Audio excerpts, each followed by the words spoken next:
अष्टावक्र गीता उपदेश संख्या AG 76। अष्टावक्र जनक से कहते हैं कि जब तुम भीतर गहरे मौन में बैठता है तभी आत्मा की झलक प्रकट होती है। यह मौन केवल वाणी का मौन नहीं बल्कि मन का मौन है, जहाँ विचारों की हलचल थम जाती है और शुद्ध साक्षी भाव प्रकट होता है। साधक को प्रतिदिन इस मौन का अभ्यास करना चाहिए। ध्यान में बैठकर कुछ सोचना नहीं, कुछ चाहना नहीं, बस अस्तित्व में ठहर जाना। यह ठहरना ही आत्मा की उपस्थिति में पूर्ण समर्पण है। बस मौन हो जाओ, शांत हो जाओ, क्योंकि मौन ही आत्मा का स्वभाव है। अष्टावक्र समझाते हैं कि जो कुछ भी जानता है वह तू नहीं है। तू शरीर को जानता है, इसलिए तू शरीर नहीं है। तू मन को पहचानता है, अतः तू मन भी नहीं है। और जब तुम विचारों को देखता है तो स्पष्ट हो जाता है तू विचार भी नहीं है। तू तो केवल वो साक्षी है जो सबका है। जनक, तुम भावनाओं को जानता है, इसलिए तू स्वयं भावता नहीं, जानने वाला ही आत्मा है। वह जो सबको देखता है पर स्वयं कभी देखा नहीं जा सकता। यही दृष्टा तेरा सच्चा स्वरूप है। जब तू इस बोध के अंदर टिक जाता है तो सभी बंधन स्वतः समाप्त हो जाते हैं, क्योंकि बंधन केवल असत्य से जुड़ाव के कारण ही जन्म लेते हैं। असत्य को समझने के लिए बुद्धि का ज्ञान पर्याप्त हो सकता है, लेकिन आत्मा को जानने के लिए बुद्धि की सीमा समाप्त हो जाती है। उसके लिए किसी साधन या विधि की आवश्यकता नहीं, केवल सजगता चाहिए। अष्टावक्र समझाते हैं कि आत्मा कोई ऐसी वस्तु नहीं जिसे बाहर जाकर साधनों से पाया जाए। वह तो तेरे भीतर सदैव विद्यमान है। बस उसका स्मरण कर और वह स्वतः प्रकट हो जाती है। जब ना पूजा, ना क्रिया, ना साधन उसे ला सकते हैं तो फिर व्यर्थ के प्रयास क्यों करना। जनक अष्टावक्र समझाते हैं कि आत्मा का अनुभव पाने का मार्ग किसी बाहरी साधन से नहीं बल्कि सजगता से खुलता है।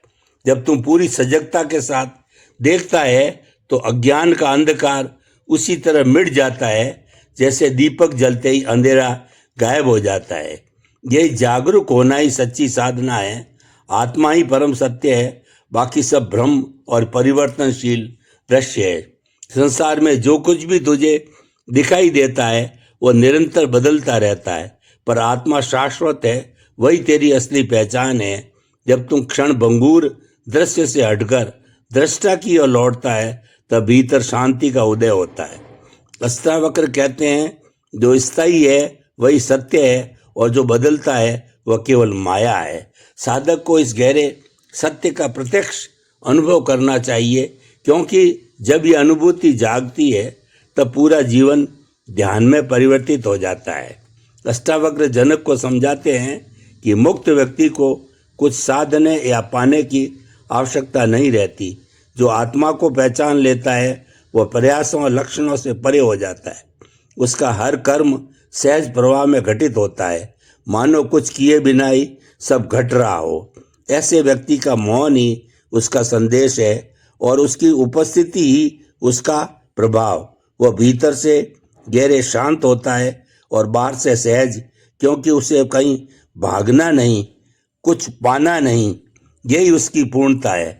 अष्टावक्र साधक को याद दिलाते हैं कि तू जिस सत्य की तलाश में है वह कोई नई उपलब्धि नहीं बल्कि तेरा अपना स्वरूप है।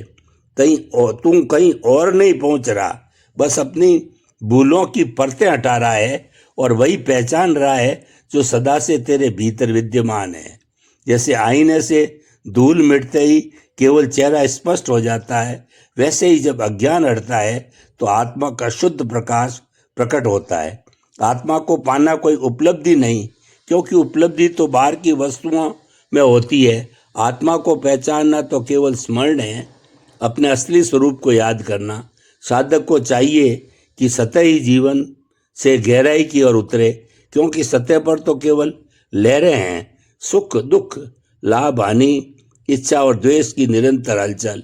लेकिन जब तू इन लहरों से परे जाता है तब भीतर मौन की एक शाश्वत धारा प्रवाहित होती है। उसी धारा में डूबना आत्म साक्षात्कार है और वही सच्ची शांति का अनुभव कराता है। यह गहराई ही वास्तविक मुक्ति है।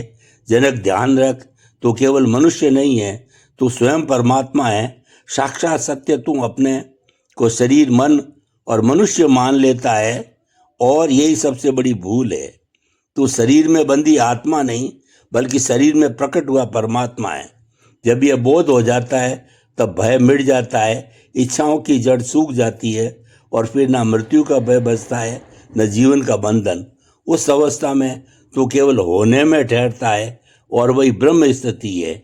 याद रख, जो कुछ भी अनुभव होता है वो मन का खेल है, तो मन नहीं है। अष्टावक्र कहते हैं, मन अनुभव करता है लेकिन आत्मा केवल जानती है। सुख, दुख, स्मृतियों, कल्पनाएं सब मन की सीमाएं हैं, पर तुम उन सब से परे है। तुम वह साक्षी है जो सब कुछ जानता है, पर किसी भी अनुभव में उलझता नहीं। जब तुम साक्षी भाव में ठहरता है तभी सच्ची मुक्ति का स्वाद मिलता है, और योग का सार इसी एक अनुभव में समाया है।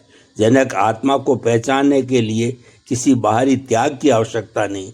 छोड़ना तो भीतर की आसक्ति हो, विषयों को त्यागना नहीं, बल्कि विषयों में डूबने की प्रवृत्ति को त्यागना है। जो भीतर से तप्त हो जाता है वह सहज ही विषयों से परे हो जाता है। जो वैराग्य किसी अभ्यास या दबाव से नहीं आता है, यह तो आत्मा के साक्षात्कार से स्वयं खिल उठता है।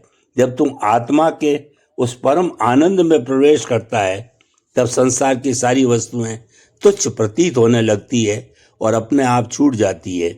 जैसे महासागर की विशालता में लहरें टिक नहीं पाती और उसी में विलीन हो जाती है, वैसे ही विषय भी आत्मा में लुप्त हो जाते हैं। लेकिन जब तक तेरे भीतर कुछ बनने की चाह है तब तक तुम बंधा हुआ है, और जब ये चाह मिट जाती है तभी तुम वास्तव में मुक्त होता है। अष्टावक्र जनक को यह गहन सत्य समझाते हैं कि बनने की चाह ही सबसे बड़ा बंधन है। जब तुम साधक बनने की कोशिश करता है, ज्ञानी कहलाना चाहता है या योगी बनने की आकांक्षा रखता है, तब तो अहंकार की परिधि में कैद है। आत्मा कभी कुछ नहीं बनती, वह तो शुद्ध अस्तित्व है, सदैव पूर्ण और अचल। जब तू यह अभिलाषा छोड़ देता है कि मैं कुछ बनूं, तभी आत्मा की पहचान घटित होती है, और ये सर्वोच्च समर्पण है। अंततः सब कुछ विलीन हो जाता है, ये शरीर मिट जाता है, विचार थम जाएंगे, भावनाएं भी क्षीण पड़ जाएगी, और उस मौन में केवल तू ही शेष रहेगा। वही तू है, निर्मल, अचल, आनंदमय आत्मा। और जब यह अंतिम अनुभूति जागती है तब सारा भ्रम मिटकर केवल सत्य ही शेष रह जाता है। तब तू जीवन के भय और मृत्यु की चिंता से परे हो जाएगा, और केवल मौन, शांति और असीम आनंद का अनुभव बचेगा। तू स्वयं में पूर्णता का अनुभव करेगा, अपनी सच्ची अमरता में स्थिर होगा और शाश्वत आत्मा की अचल स्थिति में विराजमान।